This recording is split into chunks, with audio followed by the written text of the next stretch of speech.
திமுக அதிமுக கூட்டணி அமையும்னு தாவேக்காவை வீழ்த்த இதுதான் சரியான நேரம்னு இப்போ ஒரு முடிவை எடுத்திருக்காங்களா? தினகரன் அவரு பல உண்மையை உடைச்சு பேசியிருக்காரு. சட்டமன்ற தேர்தல் முடிவுகள் தமிழக அரசியல்ல பெரும் திருப்பத்தை ஏற்படுத்தியிருக்கு. திமுக அதிமுகவை தோற்கடித்து தாவேக்கா ஆட்சி அமைச்சிருக்காங்க. தாவேக்கா ஆட்சி அமைக்கிறத தடுக்க திமுக அதிமுக கூட்டணி பேச்சுவார்த்தை நடத்தியதா புகார் வந்துச்சு. திமுக அதிமுக கூட்டணி அமையுமாங்கிற விமர்சனங்களும் எழுந்திருக்கு. இந்த நிலையில திமுக அதிமுக கூட்டணி அமையுமான்னு நிறைய பேர் கேட்டுக்கிட்டு இருக்காங்க.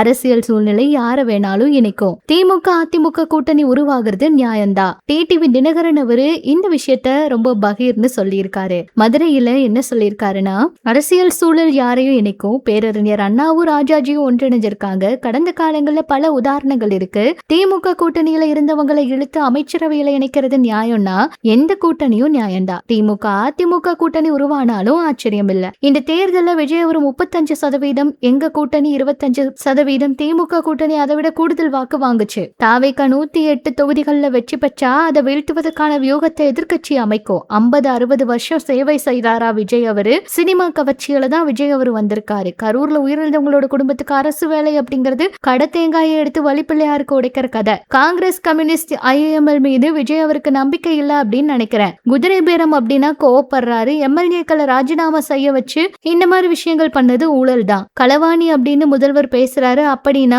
MLA களவாணி யாரு? விஜய் அவர் இன்னும் சினிமா நடிகராவே இருக்காரு. அதையெல்லாம் சொன்னா கோவப்படுறாரு. சினிமா கிளைமேக்ஸ்ல பேசுறது மாதிரி பேசுறாரு. முதல்வர் எப்பவுமே சில விஷயங்களை உணர்ந்து பேசணும். கரூர் கூட்ட நெரிசலுக்கு யார் காரணமா இருந்தாலும் தண்டனை வழங்கணும். தேர்தலுக்கு முன்னாடி பேசினது போலவே விஜய் அவருடைய பேச்சு இருக்கு.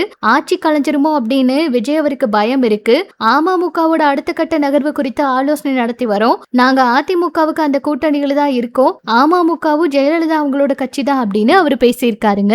இதுதான் சமூக வலைதளங்கள்ல அதிகமா இப்ப பகிரப்பட்டு வருது. திமுக அதிமுக சேர போறாங்களா அப்படிங்கிற கேள்வியும் இருக்குங்க.